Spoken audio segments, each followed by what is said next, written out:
ग्रामीण भारत के एक छोटे से कस्बे की धूल भरी गलियों में, जहां मसालों की खुशबू, रिक्शों की आवाज और सुबह की प्रार्थनाओं की गूंज के साथ घुल मिल जाती थी, कमला देवी रहती थीं।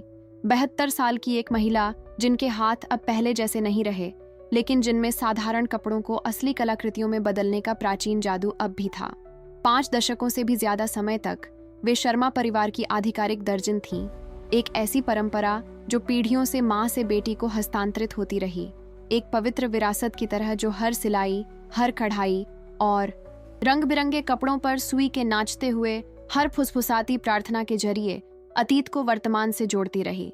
कमला का घर कपड़ों का एक अभयारण्य था, जहां दीवारों पर झिलमिलाते रेशमी कपड़े लटके थे, जो पिछली शादियों, मनाए गए त्योहारों और सोने चांदी के धागों में अमर पवित्र पलों की कहानियां सुनाते थे। कपड़ों में व्याप्त चंदन की खुशबू उनके द्वारा रोज जलाई जाने वाली धूप बत्ती के साथ मिलकर उनके द्वारा बनाए गए हर कपड़े को पवित्र बनाती थी। वह सिर्फ एक दर्जी नहीं थीं, वह पारिवारिक परंपराओं की रक्षक थीं, सपनों की बुनकर थीं, जिन्होंने अपनी रचनाओं के जरिए जीवन के सबसे महत्वपूर्ण पलों को मूर्त यादों में बदल दिया। दशकों से पूरे शर्मा परिवार ने अपने सबसे खास मौकों को कमला के कुशल हाथों में सौंप रखा था। शादियां, नामकरण संस्कार, दिवाली और होली जैसे त्योहार, महत्वपूर्ण धार्मिक अनुष्ठान, ये सभी पल उनके द्वारा रचे गए परिधानों में जीवंत हो उठते थे, जो उन्होंने इतने प्रेम और समर्पण से बनाए थे। उनके हाथों ने परिवार की 3 पीढ़ियों की महिलाओं के लिए शादी के कपड़े सिले थे। हर लहंगे में न सिर्फ बारीक कढ़ाई की खूबसूरती थी, बल्कि हर सिलाई के साथ उनके द्वारा कहे गए आशीर्वाद और प्रार्थनाएं भी थीं। लेकिन जिन लोगों के लिए उसने सिलाई की थी, उनमें से एक के लिए उसके दिल में एक खास जगह थी। प्रिया, उसकी सबसे छोटी पोती, 23 साल की, जिसकी आंखें सितारों सी चमकती थीं और जिसकी मुस्कान किसी भी कमरे को रोशन कर देती थी।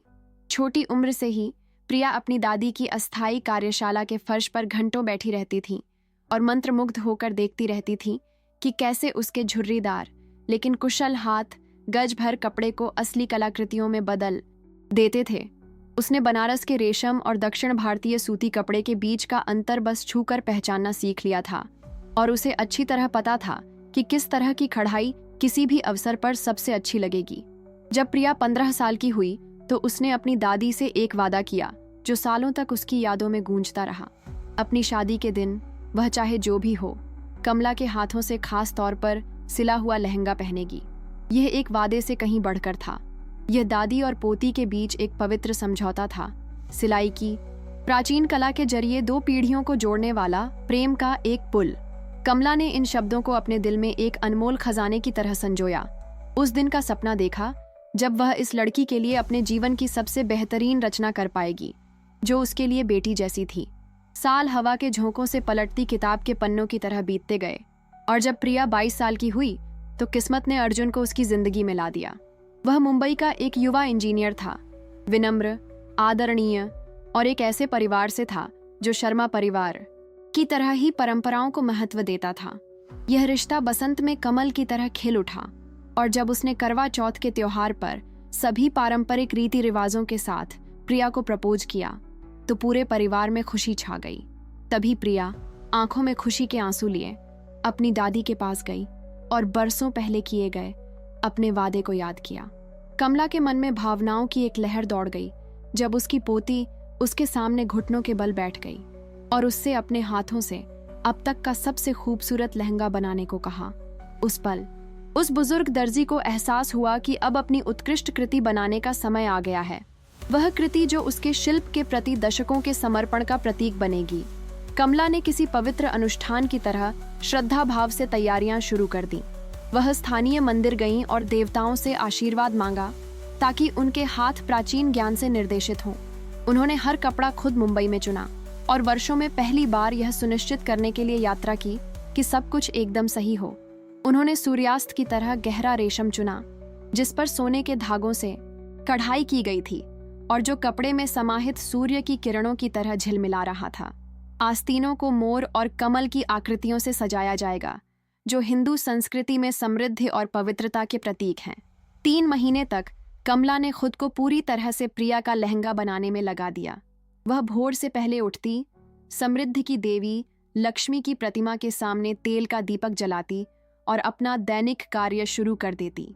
हर सिलाई एक प्रार्थना से, हर कढ़ाई एक आशीर्वाद से रची जाती। उसने गुलाबी धागे से गुलाब की पंखुड़ियाँ, पन्ने जैसे हरे रंग के नाजुक पत्ते और कपड़े पर उड़ने को तैयार नन्हे नन्हे पक्षी कशीदाकारी की। परिवार की अन्य महिलाएं काम की प्रगति को प्रशंसा से देख रही थीं, लेकिन सभी के मन में शुद्ध भावनाएं नहीं थीं। प्रिया की सबसे बड़ी ननद और परिवार के सबसे बड़े बेटे की पत्नी सुनीता, कमला और प्रिया के बीच के विशेष रिश्ते को लेकर हमेशा से एक मौन ईर्ष्या रखती थीं। उनकी शादी 15 साल पहले शर्मा परिवार में हुई थी, लेकिन वे अपनी सास के साथ वैसा घनिष्ठ संबंध कभी नहीं बना पाईं जैसा प्रिया का स्वाभाविक रूप से था। दोपहर की चाय के दौरान जब महिलाएं गपशप करने और दिन भर की खबरें साझा करने के लिए इकट्ठा होतीं, सुनीता ने कुछ बारीक टिप्पणियां शुरू कर दीं। वह कहती, कमला जी बूढ़ी हो रही हैं, क्या उनके हाथ अब भी इतनी बारीक कढ़ाई कर सकते हैं? या शायद प्रिया को मुंबई के किसी पेशेवर दर्जी से लहंगा मंगवाना चाहिए। आखिर शादी की तस्वीरें तो किसी मशहूर स्टूडियो में ही खींची जाएंगी। उसकी बातें उपजाऊ जमीन में बोए गए शक के बीजों की तरह थीं, और धीरे धीरे परिवार की कुछ और महिलाएं सवाल करने लगीं कि क्या वाकई इतने महत्वपूर्ण अवसर को एक बुजुर्ग महिला को सौंपना सही विचार है। लेकिन प्रिया अपने संकल्प पर अडिग रही, और जब भी कोई उसकी क्षमताओं पर सवाल उठाता, वह अपनी दादी का बचाव करती। वह जानती थी कि पूरी दुनिया में कोई भी कमला की तरह खास कुछ नहीं बना सकता।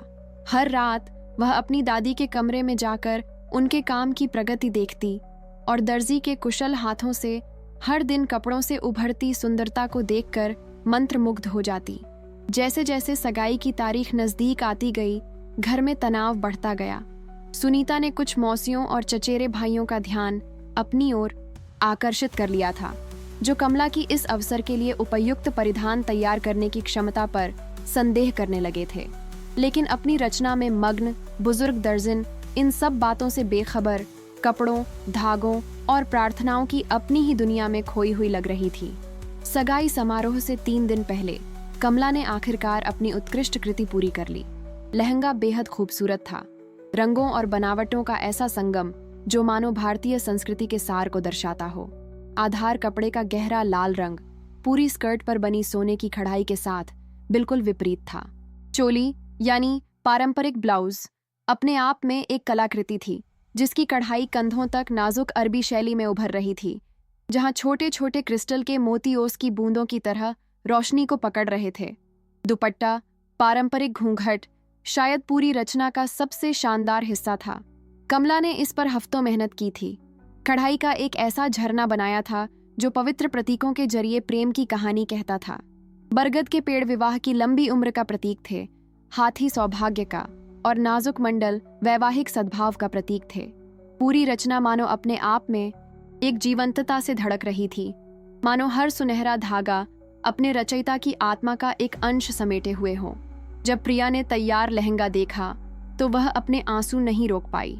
यह उसकी कल्पना से भी ज्यादा खूबसूरत था, एक ऐसा डिजाइन जो उसकी सभी उम्मीदों से बढ़कर था और जिसमें दशकों का प्यार और पारिवारिक परंपराएं थीं। उसने अपनी दादी को इतनी कसकर गले लगाया कि कमला को लगा कि महीनों की मेहनत हर पल सार्थक थी। सगाई समारोह की सुबह शर्मा परिवार में चहल पहल थी। मेहमान, पड़ोसी शहरों से रिश्तेदार जो खास तौर पर इस मौके के लिए आए थे, जल्दी ही आने लगे थे। तले हुए समोसे और पारंपरिक मिठाइयों की खुशबू रसोई में फैल रही थी और औरतें बारी बारी से खाना बना रही थीं और समारोह से पहले श्रृंगार की रस्में निभा रही थीं। प्रिया पारंपरिक शुद्धिकरण अनुष्ठानों के लिए भोर से पहले उठ गई। उसने गुलाब की पंखुड़ियों और केसर की सुगंध वाले जल से स्नान किया, जबकि परिवार की बड़ी महिलाएं पीढ़ियों से चले आ रहे पैतृक गीत गा रही थीं। उसकी चचेरी बहनों ने उसका श्रृंगार करने में मदद की। उसकी आंखों में काजल लगाया और माथे पर एक सुंदर बिंदी लगाई, जबकि नाई ने ताजे चमेली के फूलों से सजी एक पारंपरिक हेयर स्टाइल बनाई। आखिरकार वो पल आ ही गया जिसका बेसब्री से इंतजार था, कमला द्वारा बनाया गया लहंगा पहनना। उसकी दादी खुद उसे प्रिया के कमरे में ले आईं और उसे उसी सावधानी से ले गईं जैसे कोई पवित्र निशानी को ले जाता है। सबसे पहले फुल स्कर्ट आई, जो युवती की कमर पर बिल्कुल फिट बैठ रही थी, मानो खुद देवताओं ने बनाई हो। फिर आई चोली, जो प्रिया के शरीर से दूसरी त्वचा की तरह चिपकी हुई थी, बिना ज्यादा बोल्ड हुए उसकी प्राकृतिक सुंदरता को और निखार रही थी। अंत में कमला ने खुद अपनी पोती के बालों पर दुपट्टा डाला और हर मोड़ को इस तरह ठीक किया जैसे कोई अपने जीवन के सबसे बड़े प्यार का इजहार कर रहा हो। जब प्रिया ने आईने में देखा तो उसे यकीन ही नहीं हुआ कि उसे क्या नजारा दिख रहा है। वह किसी हिंदू महाकाव्य की राजकुमारी बन गई थी, एक पारंपरिक दुल्हन जिसमें अपने पूर्वजों की सारी सुंदरता और लावण्य समाहित था। समारोह शाम के समय शुरू हुआ, जब सूरज ने आसमान को सुनहरे रंगों से रंग दिया था, जो प्रिया के लहंगे की कढ़ाई से बिल्कुल मेल खा रहे थे। पिछवाड़े को एक जादुई माहौल में बदल दिया गया था। पेड़ों के बीच रोशनियां लटकी हुई थीं, जमीन पर फूलों की पंखुड़ियां बिखरी हुई थीं और रंग बिरंगे कपड़ों से सजा एक मंडप था जहां दूल्हा दुल्हन एक दूसरे को मालाएं पहना रहे थे। प्रिया के प्रवेश करते ही वहां उपस्थित सभी लोगों पर श्रद्धापूर्ण मौन छा गया। वह किसी देवी की तरह चल रही थी, हर कदम सोच समझकर और शालीनता से रखा हुआ था। उसका लहंगा उसके पैरों के चारों ओर लाल रेशम की लहरों की तरह धीरे धीरे लहरा रहा था। सोने की कढ़ाई ने दियों की रोशनी को अपनी गिरफ्त में ले लिया था, जिससे ऐसे प्रतिबिंब बन रहे थे मानो वह युवती किसी दिव्य दृश्य में बदल गई हो। यहाँ तक कि जिन लोगों ने कमला के कौशल पर सवाल उठाए थे, वे भी उस रचना की अद्भुत सुंदरता देखकर अवाक रह गए। हाथी दांत और सुनहरे रंगों की कढ़ाईदार शेरवानी पहने मंडप में इंतजार कर रहे अर्जुन की आंखों में आंसू आ गए जब उसने अपनी दुल्हन को आते देखा। उसने उस पल प्रिया जैसी खूबसूरत किसी को पहले कभी नहीं देखा था और वह जानता था कि यह छवि हमेशा के लिए उसकी यादों में बस जाएगी। समारोह में सभी पारंपरिक रीति रिवाजों का पूरी तरह से पालन किया गया। पुजारियों ने पवित्र मंत्रों का जाप किया और दूल्हा दुल्हन ने गुलाब और चमेली की मालाएं एक दूसरे को पहनाईं, जो उनकी आपसी स्वीकृति का प्रतीक थीं। परिवार के सदस्यों ने धन्य जोड़े पर फूलों की पंखुड़ियां बरसाईं, जिससे एक रंगीन और सुगंधित वर्षा हुई, जिसने देवताओं और मनुष्यों के सामने उनकी प्रतिबद्धता को पुख्ता कर दिया। लेकिन समारोह के सबसे पवित्र क्षण में, जब प्रिया ने पवित्र अग्नि के सामने प्रणाम करके अपनी वैवाहिक प्रतिज्ञाएं लीं, वह अकल्पनीय घटना घटी। श्रद्धापूर्ण सन्नाटे में कपड़े के फटने की एक भयानक आवाज गूंजी और उसके बाद दुल्हन की खुद सदमे से दबी हुई चीख निकली। लहंगा बगल से फट गया था। कमर से लेकर घुटनों तक एक लंबा नुकीला छेद था, जिससे प्रिया के अंडरवियर का एक हिस्सा दिखाई दे रहा था और उसके जीवन के सबसे पवित्र पल में उसे अवर्णनीय शर्मिंदगी का सामना करना पड़ रहा था। गहरा लाल कपड़ा मानो किसी घाव की तरह खुल गया हो और सोने की कढ़ाई, जो कभी इतनी खूबसूरती से चमकती थी, अब उस नुकीले छेद के आसपास बेढंगी लग रही थी। उसके बाद जो सन्नाटा छा गया वह बहरा कर देने वाला था। 200 मेहमान जड़वत खड़े थे, समझ नहीं पा रहे थे कि इस शर्मनाक स्थिति पर क्या प्रतिक्रिया दें। प्रिया के गाल शर्म से तप रहे थे, उसके हाथ कांप रहे थे, क्योंकि वह फटे हुए हिस्से को दुपट्टे से ढकने की कोशिश कर रही थी। अर्जुन ने तुरंत अपना स्टोल निकाला और दुल्हन की कमर पर बांध दिया, शर्मिंदगी कम करने की कोशिश में, लेकिन नुकसान हो चुका था। मेहमानों के बीच मधुमक्खियों की भिनभिनाहट जैसी फुसफुसाहटें तुरंत शुरू हो गईं। ऐसा कैसे हो सकता है? क्या कपड़ा खराब था? क्या इसे जल्दी में सिल दिया गया था? सवाल मुंह से मुंह तक उछल रहे थे। हर सवाल पिछले सवाल से ज्यादा अटकलों भरा था, जिससे पूरे समारोह में बेचैनी का माहौल छा गया। कमला, जो दूर से यह दृश्य देख रही थी, को ऐसा लगा जैसे उसके दिल में किसी ने चाकू घोंप दिया हो। वह अपनी पोती के पास दौड़ी, उसके हाथ कांप रहे थे और वह नुकसान का जायजा ले रही थी। यह मुमकिन नहीं था। उसने हर सिलाई को कई बार मजबूत किया था, काम शुरू करने से पहले कपड़े के हर इंच को परखा था। सबसे अहम पल में ऐसा कैसे हो सकता है? प्रिया को अपने कपड़े बदलने के लिए समारोह रोकना पड़ा। उसने जल्दी से अपनी चचेरी बहन से उधार लिया हुआ एक लहंगा पहना, जो बहुत खूबसूरत तो था, लेकिन उसका कोई खास मतलब नहीं था। वह आंखों में अपमान के आंसू लिए वापस रस्में पूरी करने लौटी। जो दिन उसकी जिंदगी का सबसे खुशी का दिन होना चाहिए था, वह एक ऐसा दुःस्वप्न बन गया जिसे वह कभी नहीं भूल पाएगी। जब मेहमान आखिरकार चले गए और पीछे सिर्फ फुसफुसाती बातों और दया भरी निगाहों की गूंज रह गई, तो शर्मा परिवार मुख्य कमरे में इकट्ठा होकर समझने की कोशिश करने लगा कि आखिर हुआ क्या था। तभी सुनीता ने झूठी चिंता के भाव, लेकिन आंखों में एक क्रूर चमक ली, ऐसा आरोप लगाया जिसने एक 72 साल की बुजुर्ग महिला का दिल तोड़ दिया। मैं हमेशा कहती थी कि कमला जी अब इतनी बूढ़ी हो गई हैं कि जरूरी मौकों पर सिलाई नहीं कर सकती, उसने कहा। उसकी आवाज में संतुष्टि का भाव था जो बमुश्किल छिपा था। शायद उन्होंने जानबूझकर ऐसा किया होगा क्योंकि उन्हें प्रिया का बड़ा होना और उसकी शादी होना मंजूर नहीं है, या शायद उन्हें बस उस बूढ़ी औरत से जलन हो रही है जो अब पहले जैसा काम नहीं कर सकती। सुनीता के शब्द परिवार पर शांत तालाब में फेंके गए पत्थरों की तरह पड़े, जिससे वहां मौजूद हर कोई सदमे में आ गया। कुछ और लोग भी आरोप लगाने लगे, कुछ सच्ची द्वेष भावना से तो कुछ प्रचलित धारणा के अनुसार। एक बुआ ने कहा, मुझे हमेशा से अजीब लगता था कि वह लहंगा खुद बनाने पर इतना जोर देती है। एक चचेरी बहन ने आगे कहा, शायद उसे प्रिया को इतना खुश देखकर जलन हो रही है। कमला चुपचाप हर आरोप सुन रही थी, मानो हर शब्द उसकी आत्मा पर वार कर रहा हो। उसने, जिसने अपने जीवन के दशकों उस परिवार के लिए खुशियां बुनने में लगा दिए थे, अपनी कला के सबसे पवित्र क्षण को बर्बाद करने का आरोप लगाया जा रहा था। उसके हाथ, जिन्होंने हजारों पल खुशियों के रचे थे, अब उम्र से नहीं बल्कि उस गहरे दर्द से कांप रहे थे जो मानो उसके अपने दिल को चीर फाड़ देगा। प्रिया, जो अब भी अपनी शर्मिंदगी से सदमे में थी, उस पल अपनी दादी का बचाव करने की हिम्मत नहीं जुटा पा रही थी। वह आहत थी, उलझन में थी, और उसके मन में यह भी सवाल उठ रहा था कि ऐसा कैसे हो सकता है। जिंदगी में पहली बार उसने कमला को कुछ संदिग्ध नजरों से देखा और उस नजर ने दर्जन का दिल सारे आरोपों से भी ज्यादा तोड़ दिया। उस रात कमला ने खुद को कमरे में बंद कर लिया और दशकों से भी ज्यादा रोई। उसने लक्ष्मी की मूर्ति के आगे घुटने टेक दिए और देवताओं से पूछा कि उससे क्या गलती हो गई। उसने ऐसा कौन सा पाप किया था कि उसे इतना अपमान सहना पड़ा। 50 सालों में पहली बार वह किसी कपड़े को छू नहीं पा रही थी। उसके हाथों का वह सारा जादू मानो खत्म हो गया था जिसने उसे जीवन भर राह दिखाई थी। उसके बाद के दिन कमला के जीवन के सबसे अंधकारमय दिन थे।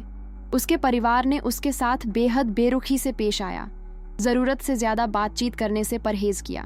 अब कोई भी उससे सिलाई के लिए पूछने नहीं आता था और वह फुसफुसाहटें सुन सकती थी कि कैसे वे भविष्य में किसी भी पारिवारिक समारोह के लिए पेशेवर दर्जनों को नियुक्त करेंगे।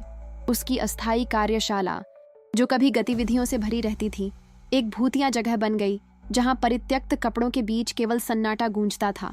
प्रिया अपनी दादी से पूरी तरह से दूर रहती थी, उन्हें देखे बिना उस अपमान को याद नहीं कर पाती थी जो उसने सहा था। युवती का दर्द समझ में आता था, लेकिन उनके बीच का हर दिन का मौन कमला के दिल के जख्म को और गहरा करता जा रहा था। दर्जी का शरीर मुरझाने लगा, उसका वजन कम होने लगा और उसकी आंखों की चमक, जो हमेशा उसकी पहचान हुआ करती थी, कम होने लगी। उसने मंदिर जाना बंद कर दिया, पड़ोसियों से बात करना बंद कर दिया और सही मायने में जीना बंद कर दिया।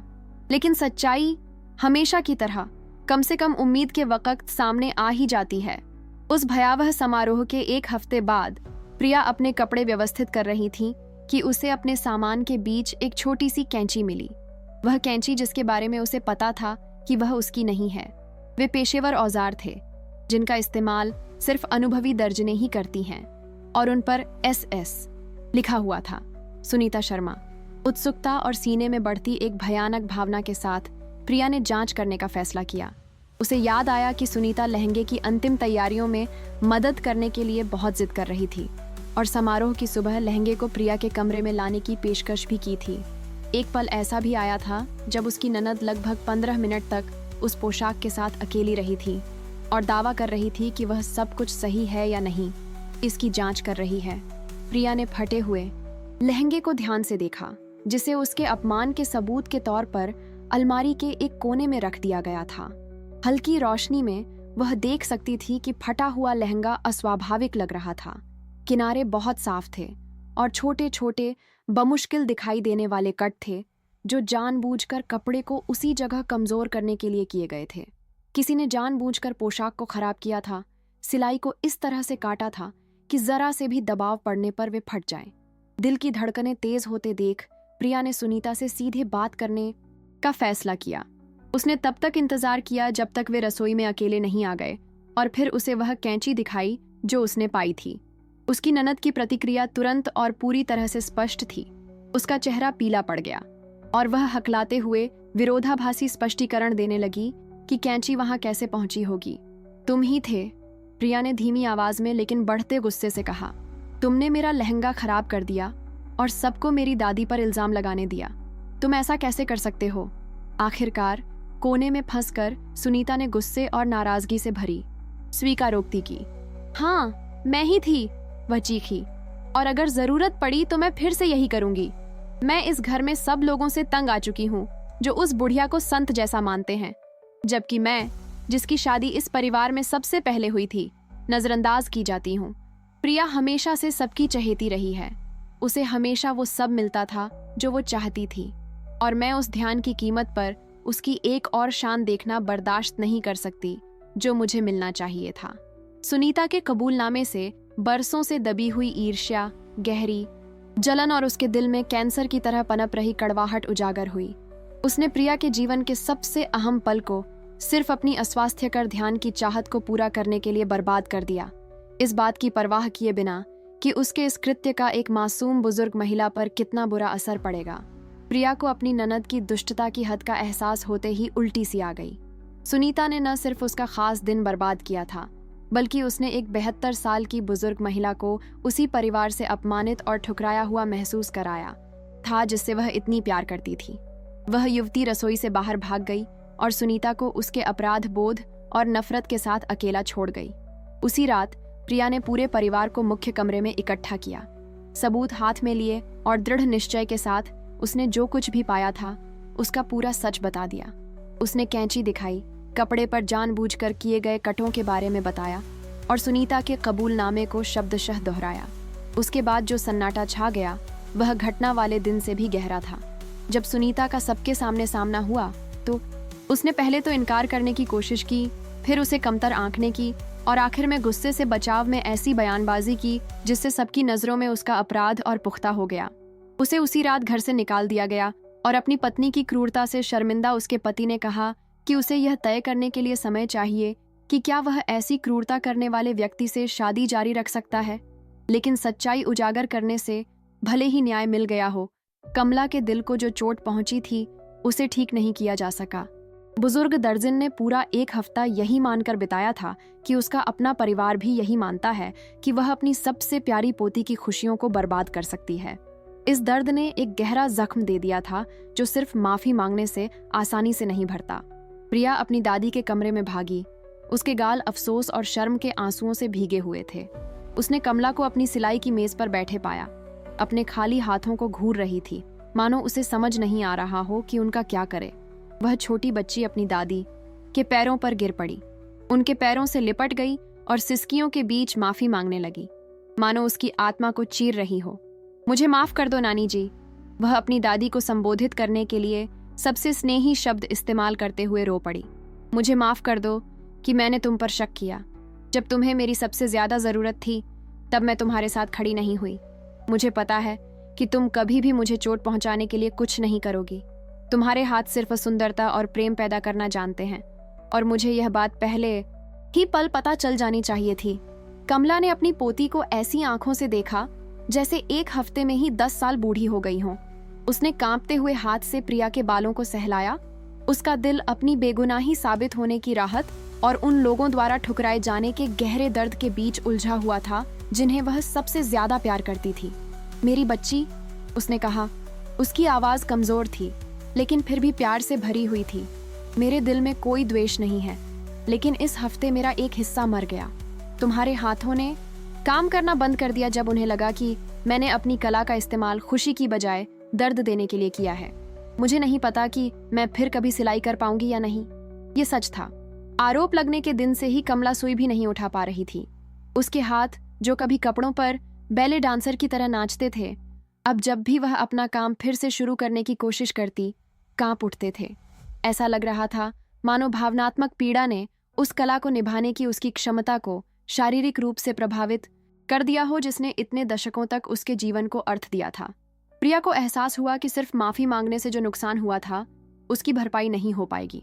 उसे अपनी दादी के सम्मान को बहाल करने के लिए, पूरे समुदाय को यह दिखाने के लिए कि कमला एक सम्मानित कलाकार और बेदाग चरित्र वाली महिला थी, एक सार्वजनिक और सार्थक तरीके की जरूरत थी।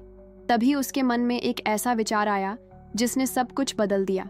प्रिया स्थानीय मंदिर के पंडित के पास गईं और पूरी बात बताई। उन्होंने अनुरोध किया कि कमला को सार्वजनिक रूप से सम्मानित करने के लिए एक विशेष समारोह आयोजित किया जाए, जिसमें न केवल इस घटना में उनकी निर्दोषता को स्वीकार किया जाए, बल्कि अपनी कला के माध्यम से पारिवारिक परंपराओं को संरक्षित करने के उनके दशकों के समर्पण का भी सम्मान किया जाए। पंडित, जो कमला को वर्षों से जानते थे और हमेशा उनके काम के प्रशंसक रहे थे, तुरंत समारोह संपन्न कराने के लिए तैयार हो गए। इससे भी बढ़कर प्रिया ने एक ऐसा फैसला लिया जिसने सबको चौंका दिया। उसने अपनी दादी से शादी के लिए एक नया लहंगा बनवाने को कहा, जो 3 महीने बाद होने वाली थी। हालांकि इस बार वह चाहती थी कि पूरा परिवार तैयारियों में शामिल हो, ताकि हर कोई कमला की हर लहंगे में छिपी कुशलता और प्यार को प्रत्यक्ष रूप से देख सके। शुरू में कमला हिचकिचाई, उसके हाथ अभी भी कांप रहे थे, उसका आत्मविश्वास डगमगा रहा था और उसे डर था कि वह इस मौके के लिए कुछ खास नहीं बना पाएगी। लेकिन प्रिया ने जिद की और कहा कि वह अपने सबसे खास दिन को अपनी दादी पर ही छोड़ेगी, चाहे कुछ भी हो जाए। इस पूर्ण विश्वास ने आखिरकार कमला के घायल दिल को छू लिया और उसके सीने में बुझी हुई लौ को फिर से जला दिया। मंदिर में यह समारोह रविवार की सुबह हुआ, जब पूरा समुदाय सुबह की प्रार्थना के लिए मौजूद था। प्रिया ने न केवल अपने परिवार बल्कि पड़ोसियों, दोस्तों और उन सभी लोगों को भी आमंत्रित किया था जिनके लिए कमला वर्षों से सिलाई करती आ रही थी। पंडित ने समारोह की शुरुआत हिंदू संस्कृति के संरक्षण में शिल्प परंपराओं के महत्व को समझाते हुए की और बताया कि कैसे कमला जैसे लोग जीवित धरोहर हैं और सम्मान के पात्र हैं। एक एक करके समुदाय की महिलाएं खड़ी होकर कमला द्वारा अपने परिवारों के लिए बनाए गए परिधानों के बारे में गवाही देने लगीं। उन्होंने शादी के लहंगों के बारे में बताया जो परिवार की विरासत बन गए थे, कढ़ाई वाले चूड़ीदारों के बारे में बताया जो पवित्र समारोहों में पहने जाते थे, और नाजुक दुपट्टों के बारे में बताया जो जन्मों और महत्वपूर्ण वर्षगांठों पर आशीर्वाद के रूप में पहने जाते थे। हर गवाही ने न केवल कमला के तकनीकी कौशल को, बल्कि उनके द्वारा प्रत्येक रचना में डाले गए प्रेम और आशीर्वाद को भी उजागर किया। जब प्रिया की बारी आई तो वह एक नया लहंगा पहने खड़ी थी जिसे कमला ने 1 हफ्ते पहले सिलना शुरू किया था। अगर मुमकिन होता तो पहले वाले से भी ज्यादा खूबसूरत। इस बार कपड़ा रात के आसमान जैसा गहरा नीला था, जिस पर सुनहरे और चांदी के तारों की खड़ाई थी जो पूरे लहंगे के चारों ओर जादुई तारामंडल बना रहे थे। यह एक ऐसी कलाकृति थी जिसने कमरे में मौजूद सभी लोगों को मंत्रमुग्ध कर दिया। यह महिला, प्रिया ने कहा, उसकी आवाज मंदिर में साफ गूंज रही थी, सिर्फ मेरी दादी नहीं है, वे हमारी पारिवारिक परंपराओं की रक्षक हैं। वो कलाकार हैं जो साधारण कपड़ों को चिरस्थायी यादों में बदल देती हैं। वो महिला जिनके आशीर्वाद भरे हाथों ने हमारे जीवन के सबसे महत्वपूर्ण पलों को जीवंत कर दिया। मैं आज इस लहंगे को सिर्फ एक पोशाक की तरह नहीं, बल्कि बिना शर्त प्यार, पवित्र कला और उस विश्वास के प्रतीक के रूप में पहनती हूँ जिसे कभी नहीं तोड़ा जाना चाहिए। वह रुकी और सीधे कमला की ओर देखने लगी, जो आगे की पंक्ति में बैठी थी, और उसके झुर्रियों वाले गालों पर भावनाओं के आंसू बह रहे थे। नानी जी, उसने आगे कहा, आप हमेशा कहती थीं कि सिलाई सिर्फ कपड़ों को जोड़ने के बारे में नहीं है, बल्कि कहानियों को जोड़ने और दिलों को भरने के बारे में है। आज मुझे सचमुच समझ आया कि इसका क्या मतलब है।